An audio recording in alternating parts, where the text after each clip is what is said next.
Thanks for joining us on our comic book coffee break. I'm Nick Gunning. Thwip, and I'm Eric.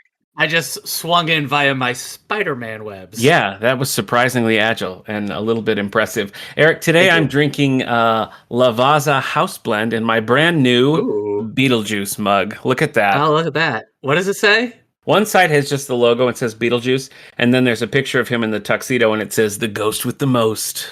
There you go. Our mutual friend, Sally, the Queen of Halloween, got this for me for Christmas, and it came with a pack of Beetlejuice cards from the animated series, which I feverishly opened. That's pretty great. It was pretty fun. Are you drinking anything interesting? What do you got? I thought I saw a Pac-Man mug. It's a Pac-Man tumbler full of water. Since we started this, I have started drinking coffee more regularly. That's true. I've lost my natural exuberance. Huh. No, I'm kidding. It's in the mornings. A caffeine addiction on top of that malaise. That should help. A cinnamon dolce latte is my go-to order. See, I found in the late 90s with the rise of the gas station cappuccino, that was my gateway drug into coffee. And then I married a coffee enthusiast, and over the years, I usually have a cup of coffee with breakfast, but beyond that, I don't have a lot. But mine was starting to perform improv, and I was like, how did the SNL people do this? Oh, right, all that cocaine. Yeah. So I was like, I'll just do coffee instead. I do think that was a big part of it, for sure. Yeah. Have you had a successful year in comics? How do you feel like you have? Okay. But it's also been, I wouldn't say I've had the hits that I've had in the past. Okay. Just like knocking it out of the park. But I think I made up for that by rereading some stuff. This was definitely a year where I reread a lot of stuff. Last year, if you remember, I reread a lot of X-Men. I do. Yeah. You were reading like mini-series and stuff that you hadn't read, like Husk and that sort of thing. Yeah, those mini-series I had missed. That got me wanting to read the Grant Morrison stuff, which then got me reading the stuff that happened after that I had missed, mainly like the New Mutants. But this year I just reread a whole bunch of series, and it's omnibus related because this guy started a new addiction for me. Yeah, Eric, you've always been afraid of the omnibus. Can I read it? Is it too unwieldy? But Invincible, Robert Kirkman's Invincible is that's how I read a lot of those in the compendiums. I would wait till they came out. So what was it? What was the first omnibus that you... It was you last year for my birthday. Flash, right? Was it Flash? You got me Jeff Johns' Flash Volume 1. That's a good time. And so I ended up rereading stuff this year because I'm like, do I want this in omnibus form? I better reread the whole series. Yeah. Well, my first pick of 2024 is one that ties in both to rereading and gifts, because you got me the Jack Kirby Fourth World Omnibus. And this is big. This is a big, thick omnibus. It's all of the Jack Kirby Fourth World. It's Jimmy Olsen, it's Mr. Miracle, it's Forever People, it's New Gods, everything together. And the first time I read this, I read each title just by itself, without the context of the others. And they were kind of impenetrable, which the Fourth World has that reputation anyway. Yeah. But rereading them in the omnibus form, first of all, the oversized, because it's bigger than a traditional comic book, just in height and width, made the art extra great. The color was so sharp. But it also intertwined all the titles like as they were written, rather than reading 10 issues of Jimmy Olsen and then 6 of Forever People. And I actually found the story made sense to me, which was a pleasant new addition to reading the Fourth Worlds. I do think it's a shame that they kind of peter out. Mr. Miracle runs longer than the others, but when it ends, it's just kind of like a lot of stuff up in the air. And then Kirby came back like a decade later and did The Hunger Dogs, which is also included in this omnibus and is sort of like the end of the Fourth World, but it's also open-ended. So I don't know. It never really feels like you're reading even like a season break. You know what I mean? It's kind of like, we're right in the middle of it. What are you doing? Right. What is the 1984 6 issues of New Gods? It's so confusing. They did reprints of old issues. They packaged, that's what it is. It's a reprint. But they also packaged backup stories that were in, Superman Family or Justice League or whatever. There'd be a little New Gods backup. So there's like a Jerry Conway collection. You got me for Christmas the John Byrne collection. Then there's the Walt Simonson Orion series. There's a lot of New Gods stuff out there, and you really have to commit, I feel like, if you want to get into Jack Kirby's Fourth Worlds, because they are trippy and weird, But ultimately, I think pretty rewarding. Like as a fan Mhm. of the medium, I think it's worth it. There's a 28 issue series written by Kirby's assistant. There's so much. I was trying to find. I need to like make my own definitive list of Yeah. how to read these and everything because Okay. I have a bunch in single issue. But anyway, that was a highlight of my comic book year was being able to Uh-huh. sit down with that giant omnibus and just have everything all in one place and really pound through it. I like that a lot. You also got me the Wonder Woman Diana Prince where she's like a secret agent omnibus. Yeah, I found that in Ollie's. Yeah, that was quite a find. Yeah, I think it was like one of. I don't remember if I sent you the picture. If it was like maybe there were two other copies there, but I've yet to find like a great find for myself at Ollie's. But I remember texting you, being like, Yeah. "Do you I can't need?" believe you didn't get one for yourself, honestly. It's I haven't read. I added it to my DC Infinite yeah.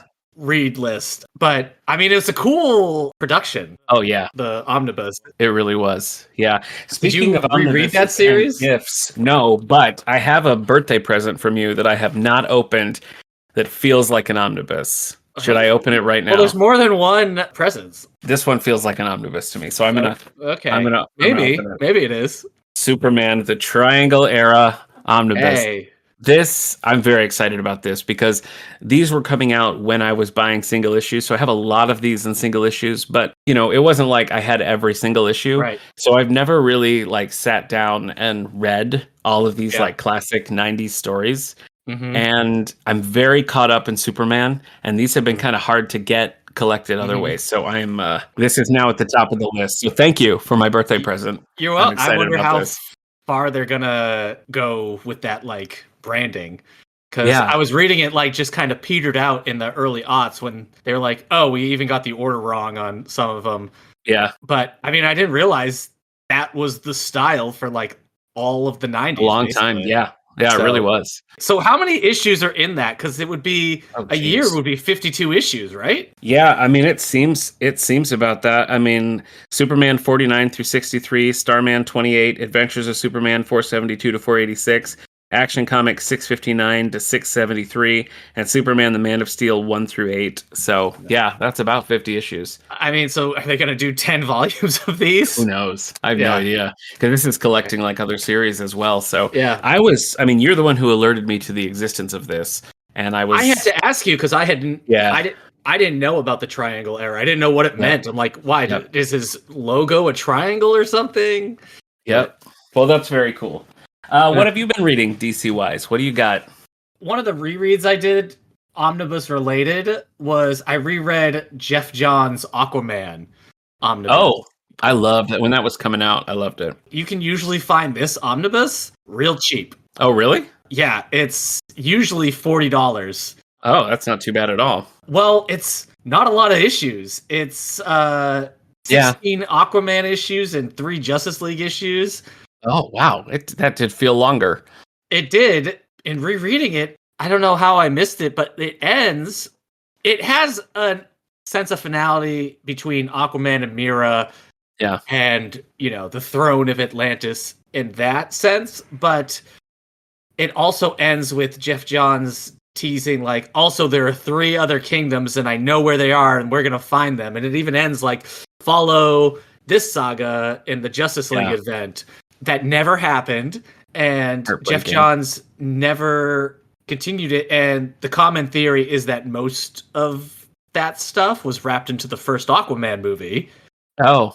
But it just kind of means the Aquaman run that Jeff Johns does feel unfinished in a way that, like, I've kind of moved on from my continuity matters and stuff, and now I kind of see stuff as runs, and like, does this run feel like it reached a conclusion on this character? And it does feel like he wanted to do like he did with Green Lantern. You know, he just kept expanding it. It felt like he had that with the other kingdoms coming, and then it didn't. So rereading it, I don't actually know if I'd want the omnibus because it does kind of feel unfinished. Yeah, it does. Volume 1 of that, like the first 6 issues or whatever, that is a 5-star book. It's great. But I think I mean, I've read a lot past that. You know, I'm pretty current on Aquaman, and it's just one of those things where it's like they just can't keep any status quo for too long. It's like, oh, Aquaman's the king again and everything's great. Oh, he's not the king. Or, oh, he and Mira are divorced. Oh, they're back together. Or, oh, it's maybe the most melodramatic of any DC series. Like I would put it up there with like classic X-Men and its level of soap opera-ness. Because the drama that's in that book is kind of a hallmark of it, but it also gets a little exhausting after a while too, because it's just a cycle. Yeah. So I don't know. I mean, it's still a fun read. I still enjoyed reading it, but when I got to the end, I was like, oh. And then I was like researching, like when was this concluded? It just wasn't concluded. So it's more that Orm has like a storyline going on.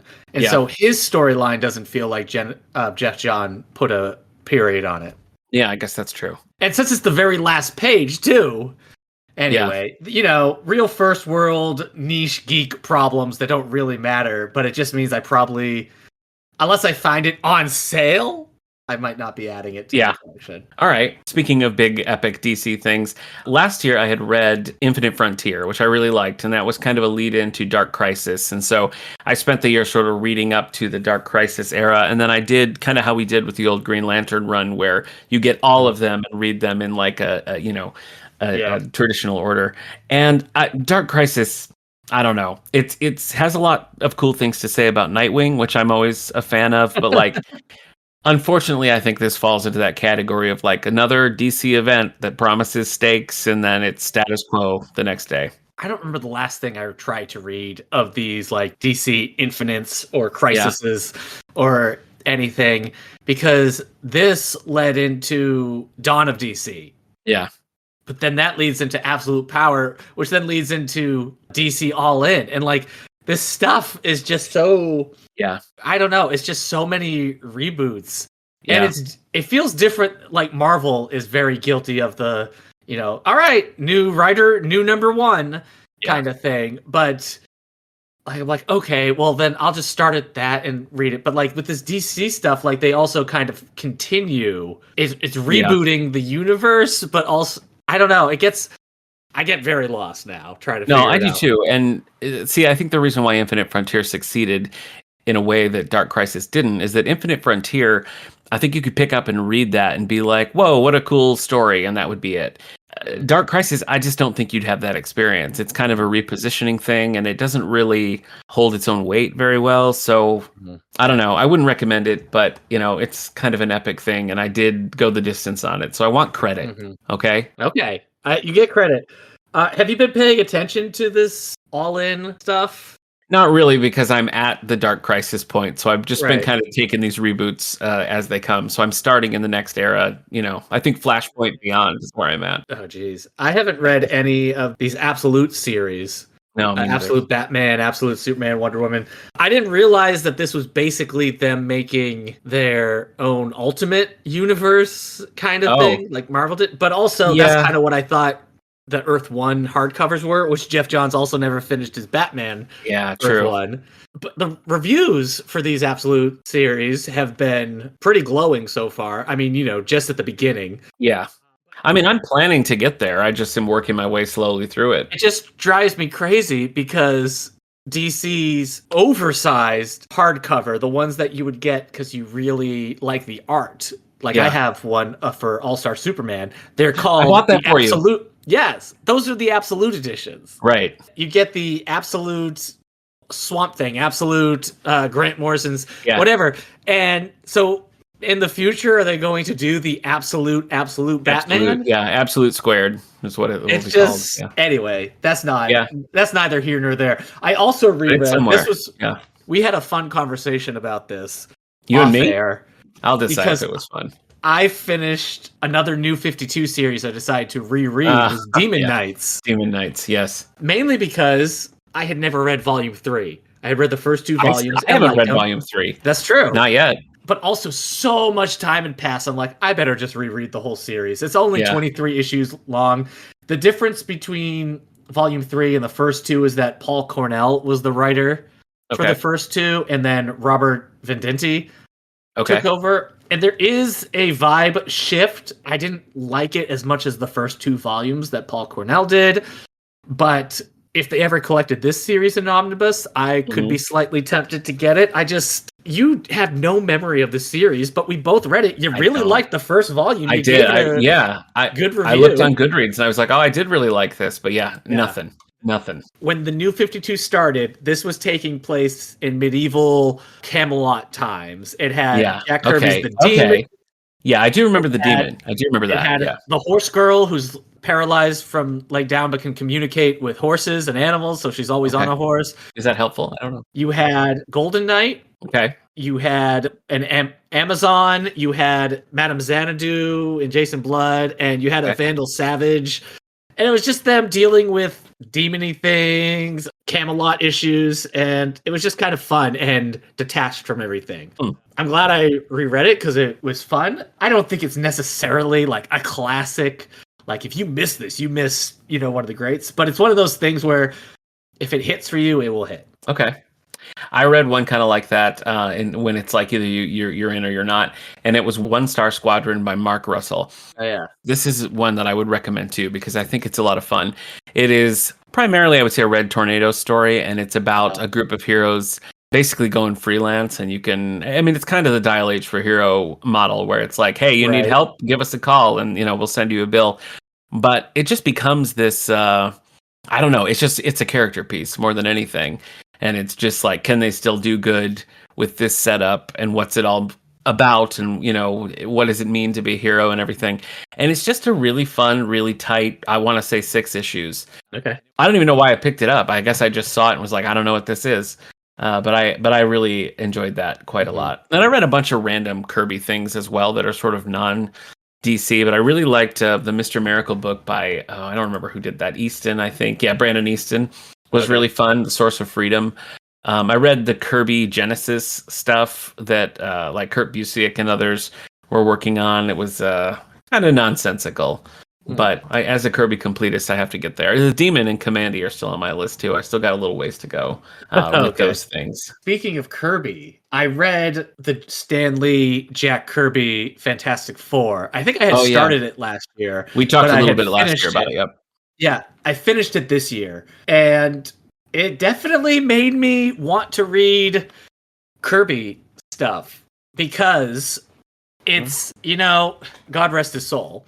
Yeah. You definitely can tell the difference between Stan Lee running a series and the artist running a series. And I'll bring that up again later, but the Fantastic Four one, it has that reputation of them just like hitting it out of the park with character creation and everything. Yeah. And, it's like Black Panther, it's Galactus, it's Silver Surfer, it's the Watcher, it's Doctor Doom, it's Annihilus. It's just, nonstop all-time classics.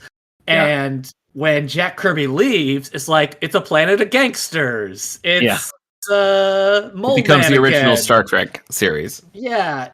We got to save Apollo 11. It's remember all those stories with the Inhumans and Submariner that we did with Kirby? They're back. Yeah, and they're back. You realize how much of this series was Kirby. Yeah, in terms of the stories and everything. But the first volume is where they're still trying to figure out what a modern superhero comic is wild, and you might end up hating it because it is like Submariner fakes some movie production so he can kidnap Sue Storm. Yeah. I read a lot of Golden Age, like Flash and stuff, and those are they're hard to get through. He's a nuisance. This series, it does that big, this is what you think of when you think of like this era of comics. And anyways, it turned me on to Jack Kirby in a way that I haven't really gotten it before, because I think his art is definitely unique, though you definitely see him improve. And his style, Sue suffers the most, I think, from the beginning to the end. Okay. And he starts realizing how to draw women's hair a little better. It's just not like just the big, like, round helmet. Hair. It's just the helmet hair. Yeah. I'll tell you, the most jarring Kirby insertion into a series is Black Panther, because you're reading all the stuff, the classic Black Panther stuff, which Kirby co-created, but then when they do the Black Panther #1, where he gets his own title, Kirby comes in as just kind of like, forget all that. This is a weird, crazy. We're looking for these golden scarabs, and it's just like, what is happening? It's fun. It's interesting. But as soon as he leaves, it reverts right back. Like you could, if you were reading Black Panther, you could easily just skip the Kirby stuff or read it alone as its own thing because it Right. does not fit in continuity at all. I don't think he was interested in that. Well, I think I only ever focused on his art. And Oh yeah, like it was while reading this Fantastic Four run that I was like, oh no, this guy is like, how did humans get made? You know, it's all this trippy, chariot of the gods kind of stuff. Yep. I got to read some more. You know, I have those Simon Kirby. There's a Simon Kirby library, and there's like crime and superheroes, and the sci-fi one is out there. You know, like it's some weird stuff, even like in the early like 40s, 50s kind of era. It's you know, the weirdness I think comes through right away. Yeah. I wanted to mention Bad Dreams by Nicole Maines. This is Nicole Maines, who was Dreamer in the Supergirl show, wrote a graphic novel about that character, sort of expanding that background. And it's not tied to the Supergirl show. It's just kind of giving this character an origin story. And it connects with that other YA graphic called Galaxy. So I read both of them. And particularly Bad Dreams stood out to me as just a really, I don't know, kind of a niche side of the DC world, but some of those YA and junior graphic novels that DC was putting out for a while really landed well, and I think Bad Dreams is one of them. So I think it's worth checking out. I saw that they were still continuing the Teen Titans stuff with the Starfire. Yep. So that's cool. Yeah, it's still going. You never know. It's like a new one just appears out of nowhere. They don't really, for a while, DC was kind of pushing them, and now it's just kind of like, if you I haven't read one in a bit. Out. Maybe the Swamp Thing one or the Mr. Freeze one were the last ones I did. Okay. I do have my favorite DC pick, but I'll save it if you have more DC you want to hit. Yeah, because you got me the Jeff Johns Flash Omnibus. What a good friend I am. I've never read the Mark Waid Omnibus. So I was like, all right, I'll start there. But the completist in me just couldn't do it. So I started at Flash #1. You know, post-crisis, Flash #1, written by Mike Barron, and that went on to the William Messner Loeb's run. And so I read all of that up to the Mark Waid stuff. And I don't know if you read those Mike Barron or the Messner Loeb stuff. I think I have. Pretty thorough on Flash. So weird. In like, not in the way that like Kirby's stuff was weird. Yeah. Weird in like, what? Why? Yeah. Like none of the writers before Mark Waid seem to want to write Flash as a superhero book. It's so weird, and he's limited in his speed. He can only go so fast for so much. And like at one point, he's working for the IRS because he's fast and he has to pay off debt. And he the first issue, he wins the lottery and is a millionaire. His mom moves in with him and she's awful. And like his dad becomes a manhunter. All of it is so strange. You just want to shake it and be like, no, be a superhero story. And I don't know. Wally is written as like non-emotive. And he is constantly losing his powers. I don't know who this was for at the time. I'm surprised it actually went on as long as it did. I feel like Flash, you know, as it's gone on, because Flash was a big part of Dark Crisis, obviously, and so like the Flash books were really crucial for those. So I'm pretty up to date on those. And the Flash family has just gotten so big. It's like everyone has powers, everybody has kids. It's just like, let's call the Flash, and like 30 people show up, and it's just like, okay, like I'm not ready for a family reunion. I just want Flash to like run fast and just fight the rogues. Yeah, and that's the thing too. There's a lot of new villains in this series, like Chunk. I don't know if you ever remember the character Chunk. I don't. He's just a big man who can absorb things in any way. I like the Turtle. That's kind of an obscure Flash villain. I like him. Yeah, Turtle's a little. Anyways, I got to the Mark Waid stuff. Good for you. And I've read that.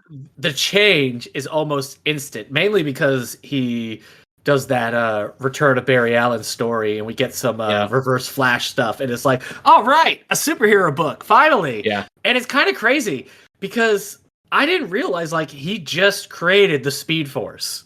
Like the Speed Force is not built into the Flash on his creation. It was something that didn't happen until the 90s. Yeah. And it just feels so like, it feels like you just can't do anything with the Flash now without using the Speed Force. You can't it reminded me of Jeff Johns being like, also there are other Lantern spectrums. Yeah, now I was just out thinking there. the same thing. Yeah. Just these things that when I watched the old Justice League cartoon, Green Lantern's in there, but it always kind of feels a little dated because it's prior to Right. Jeff Johns kind of reinventing what the core is. Yeah. So anytime they do stuff with the core, it's like, yeah, but Yeah. so Mark Waid's run is really good. And obviously he stops at a point and Mark Miller and Grant Morrison take over, and then he comes back and it's good, but I don't know why that big gap was there. I don't know if they were like, please come back or something.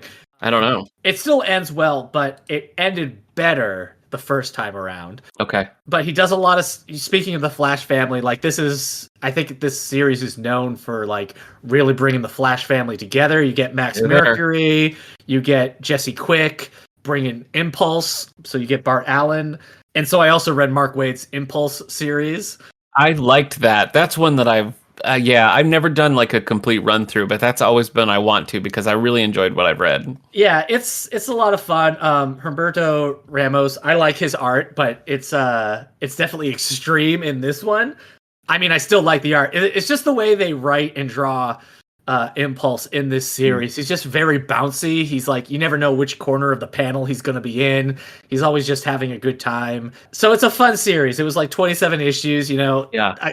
If I had been Bart's age, if I had been like 10 or 12 reading this, I probably would have loved it even more. No, it's super fun. And one of the things that I did like about Dark Crisis was Young Justice also got their own little corner of the Dark Crisis. And the plot involves them being stuck in this parallel world where they're in kind of like the 90s iteration of Young Justice. And so you see a lot of that old art and they're acting the way and they're like, wait, are we sexist and awful? And it's pretty funny. But Impulse was really fun in that. And the design, the hair and the glasses and everything. I was like, big whooshy hair and the huge feet. Yep. I got to get back to it. The one thing, my one critique about Mark Waid is that if you did what I did, which you read Flash from issue 1 to Mark Waid, and you're planning to do it all to get to the Jeff Johns stuff too, the rogues are just never used. Like the people before Mark Waid never used the rogues, and then Mark Waid used the rogues in this one shot that I really enjoyed, where they're all robbing a museum together. But he even said this in an interview. He never understood how somebody with like a cold gun or mirrors can give the Flash a run for his money. And so he would just use abracadabra whenever he needed a big villain. And I noticed that going on. I'm like, boy, Waid really likes abracadabra. And then I read that interview. I'm like, well, there you go. It's just such a weird thing. But, you know, Waid is also, that's where like Savitar and Cobalt Blue and stuff come from. You know what I don't understand, though, is how Mark Waid, whom I like very much, can write such a terrible Avengers. I don't know if you've read any of his Avengers run, but Kang War 1 and like that era, so bad. I don't understand it. I did read that one. It's hard. It's hard to get through. What I'm saying is the pre-Mark Waid Flash stuff. Oof. Okay. Woof. The Mark Waid stuff, yeah. And now I'm on to the Jeff Johns stuff. I just started reading that this new year. I do love the Jeff Johns stuff. It's so much fun. It really is. Yep. My favorite DC comic of the year was one that I put off reading for so long, and that's Superman's Secret Identity by Kurt Busiek and Stuart Immonen. This is one that you, Eric Mickles, my friend, have tried to get me to read for, going on 20 years. And since I read it the first time I read it in college, like I was instantly like, you should read this. And your response was, why do I want to read Superman who isn't Superman? It's true. And I picked it up because you finally read Science Dog and I felt like, well, now I have to.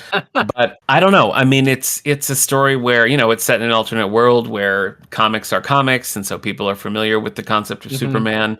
And this kid named Clark Kent, who doesn't like the name Clark Kent, develops Superman-esque powers. And you just follow him basically from adolescence to the end of his life. And it's amazing how a book that doesn't have Superman in it can be one of the most like quintessential representations of what it means to be Superman. So I know you know all these things, but I learned these for myself, like Dorothy and the Wizard of Oz. You know what I mean? I had to get there on my own. I think it was great. And I don't, I wish, maybe I'm glad that I read it now that I'm an old man rather than when I was, young and in my 20s. Maybe I appreciate it more now. But I will tell you what, I'm sure that the Superman and Lois people are a fan of that book because that show goes places and touches on things that, like, I had just read Secret Identity and then I watched the finale of Superman and Lois and I was like, whoa, are there some similarities there? But no, it was great. It was great. I love I'm the glad art. you read it in time for the finale. I know. I love the art. I love the muted colors. You know, I read they were kind of making it look like advertisements from that era and everything. And it was just, I don't know, a really successful thing through and through. Mm-hmm. Yeah. And so I read too that he had based it on like a one-off thing from the original Crisis where there was this Clark Kent guy who got superpowers and became like Superman. And it was just like a little backup story that had kind of gotten Kurt Busiek's imagination. It was written by Elliot S. Magan, who we interviewed for the old book show. Yeah. So I read the original too, and I was like, yeah, that's kind of a fun story. And I see where he kind of took the seed and expanded it. But very cool. Very cool. I mean, that's Kurt Busiek to have that encyclopedia knowledge of these like 4-panel in a throwaway issue from 30 years before he started writing. You know, that's kind of his bread and butter there. And speaking of Science Dog, it was so good. Only 2 issues. Yeah, it's a spinoff of the Robert Kirkman's Invincible series, which they love Science Dog in it. So it's kind of like a comic within a comic, but they made a Science Dog. And it's just 2 issues doing exactly what it needs to do. It's great. Yeah. I don't know why I read it. I don't know. Your heart finally softened and you just went for it. I guess I was just kind of in the mood for something like that. You know, I had been in the mood for some darker stuff, which we'll talk about, because I was watching like The Boys. And now current world events have made it that I don't really want to watch The Boys right now, even though it's, you know, satire and making fun of the very things that are stressing me out. But it's kind of like I don't know. Certain satire has lost its bite. With where we are at the moment. Anyway, I think maybe I read Science Dog because I was still feeling, and I was like, well, you know, Invincible. Anyway, I picked it up probably because I was done feeling the dark stuff. I get it. I just unlocked the Invincible cameo world in Funko Fusion on PlayStation 5, and it was pretty fun. So now I can play as Invincible. So it's pretty cool. Hey, speaking of Bob Kirkman, I read Firepower. Do you know this at all? Yeah, I haven't read it, but I liked it. Okay. Yeah, it's a 6-volume. What's going on with him lately? Yeah, it's pretty good. It's one of those things where, you know, this guy had all this training when he was young, and he was like, oh, he has this power, and he kind of turns his back on it and goes and lives a normal life, and then suddenly, like, the threat that, you know, they all thought maybe was coming comes, and he's like, well, I guess I gotta kind of lock back into this. But now, you know, he's just like a domestic guy, and he's like, oh crap, I gotta go back into this world. And I think it's pretty successful. I think it's good storytelling. I think the art is just right for the kind of story that it is. And it's a solid 6 volumes, and yeah, I recommend it. Nice. Okay. Is it only 6 volumes? Volumes, yeah. Is it done then? I think so, yeah. And it's I mean, it's pretty final. And it's coming out in big hardcovers that collect big sections of it. So do you have any Batman on your list to talk about? No, I did read a lot of Batman this year, but it really, I don't know, it didn't do much for me. The era that I'm in, like leading up to the Dark Crisis and stuff, I just, I wasn't really a fan of that era, so it wasn't a good Batman year for me. Okay. You have Batman? I've got a couple Batmans worth recommending, though I wasn't going to mention it because I didn't like it so much. But the Kurt Busiek Batman thing that's supposed to be in the spirit of Secret Identity was so bad. Oh, well, that's a shame. People seem kind of like, I don't know, it just didn't have the same... I mean, it's not doing the same thing as the Superman one, but it was also... not doing a thing I wanted to read about. I just did not like it. That's a bummer. So, but some Batman I did like. So I've been slowly reading the Chip Zdarsky Batman. Oh, sure. Yeah. Stuff. I read the first volume a while ago and I really liked it, but I felt like it got too big in the end. Oh. Because I was really liking what it was doing. And then it just kind of went off the road. But whatever. So now we're following Batman in this as he's traveling through alternate realities in the Batman Volume 2, The Batman of Gotham. And you might want to give it 3 stars, but there's nostalgia bait in this that worked for me. Okay. And made me laugh because, there's the big numbered issue in here. I can't remember which issue it is, but they go through a lot of different Batmans and stuff. Anyway, I think you would maybe like that fun issue as well. Okay. I need to keep reading this, but I was reading it on the app, so I was waiting for it to. Oh yeah. Zdarsky is in this DC All-In era, this new era. He's finishing up his Batman run, and Jim Lee and Jeff Loeb are coming back for a Hush sequel. So I don't know. I guess I thought maybe. Okay. Yeah. Okay. Congrats.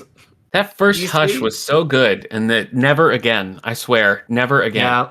Did I like Heart of Hush, but for interesting. a very different reason. Yeah. Then, I don't like Heart of Hush for the same reasons I liked the Hush series. Yeah. I liked Heart of Hush that. just because of some of the Batman stuff that's in there. Anyway. Yeah.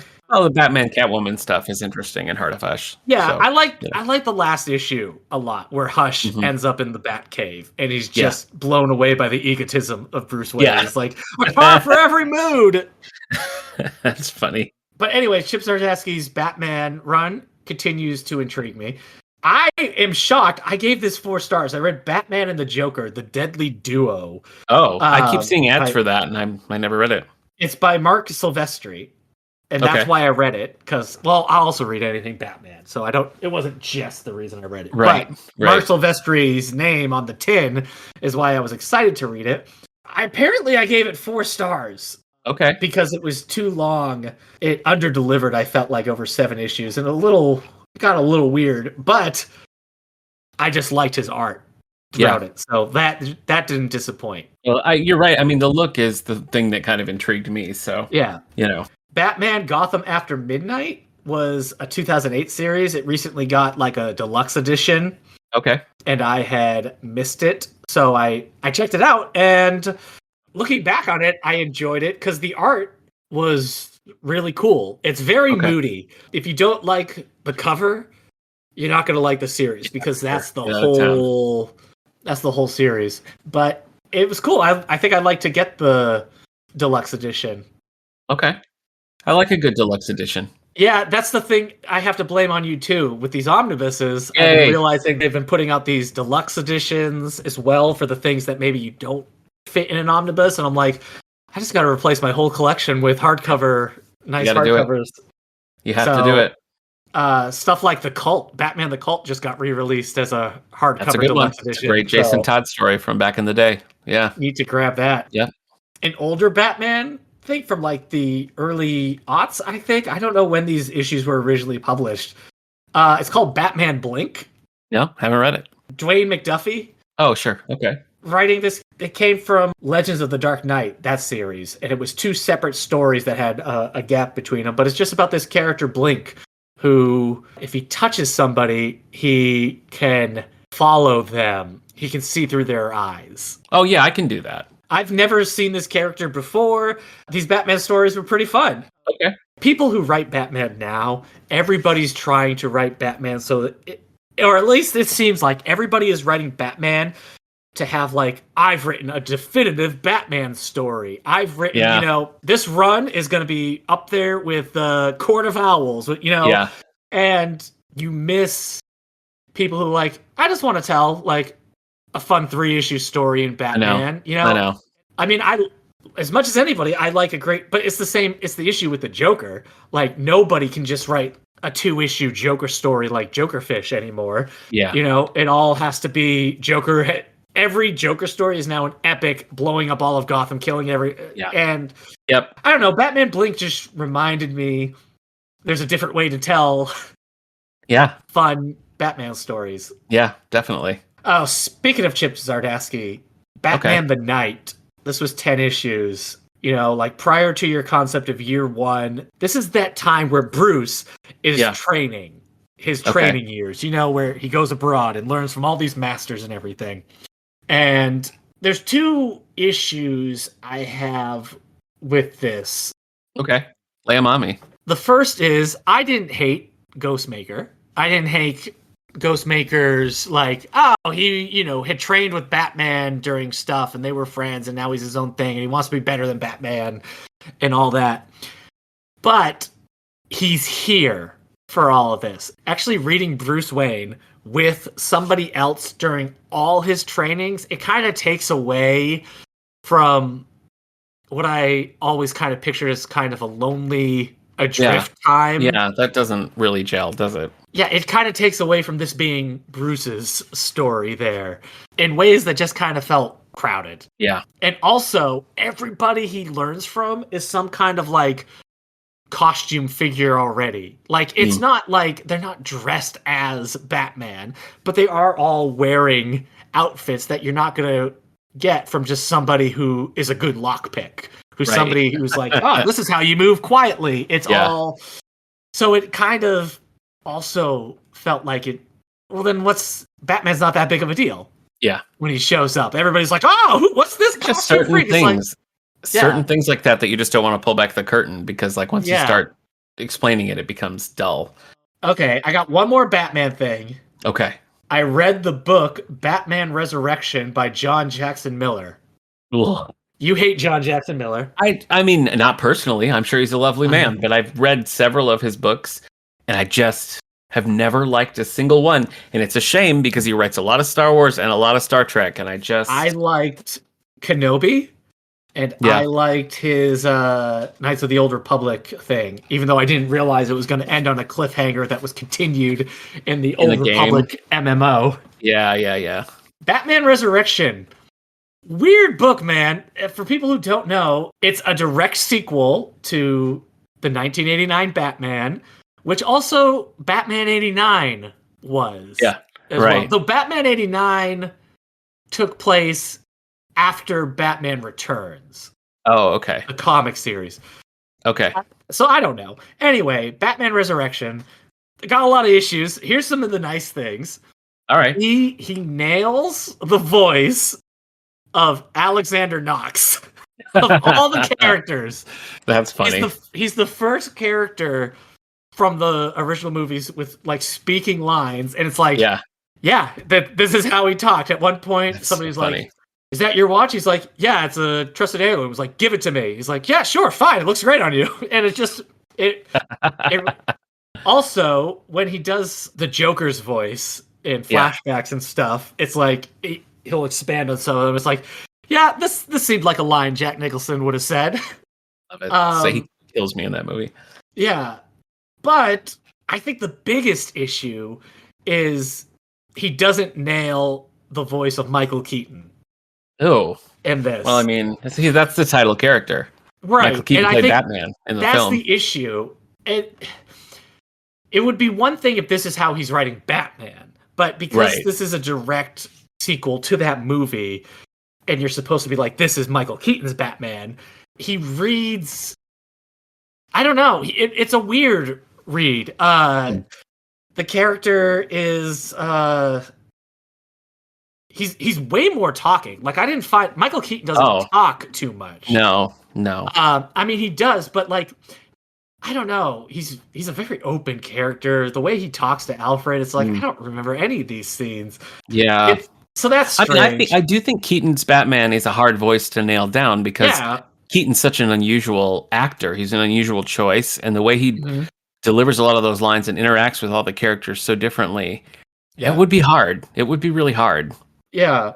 And I feel like it struggles to nail the vibe of those first two kind of films.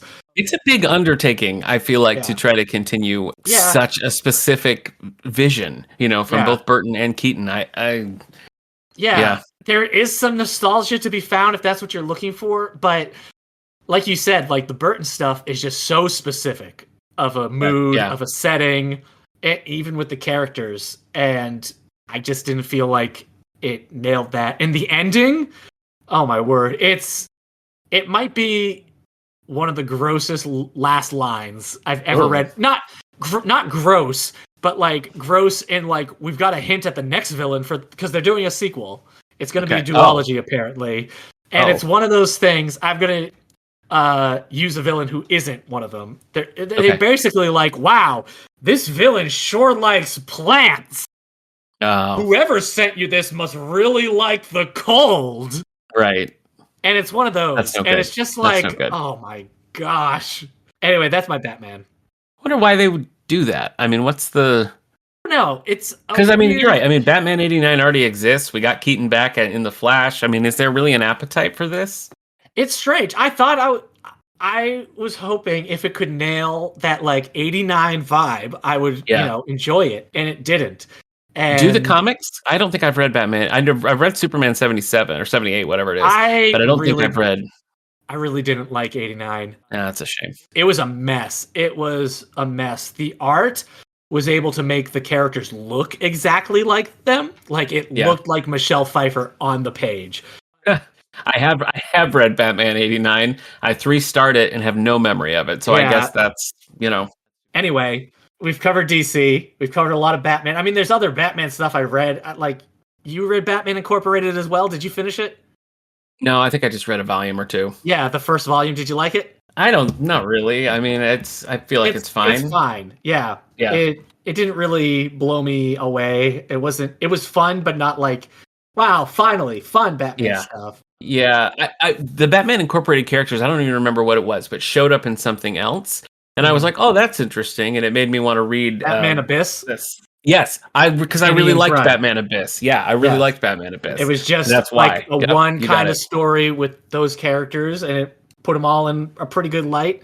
You also read Batman versus Robin, right? Oh, you've been reading Batman and Robin by Mark, right? Yes. Yep. And the one Batman thing that I did like Mark Waid in was the Batman Superman, kind of the world's finest thing. It's It's a team up book, but it also, like, Dick Grayson is Robin. It kind of is writing like it's in the 70s, but is a more modern aesthetic. And I think that's been really successful. Just feeling like an old school, out of continuity kind of thing.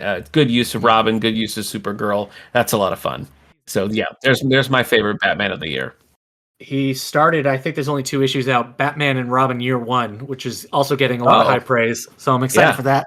I would like to do that. I feel like now enough Superman has come out since I've capped the John Kent and the War World stuff that I feel like I can start reading it again without just reading 5 volumes and being caught up. So I picked up Superman Lost, which is interesting, but I'm excited in 2025 to be reading more Superman because it's been a while. Yeah. But now there's more. All right. Well, should we take a break? Let's do it. So we break from our comic book coffee break. Absolutely.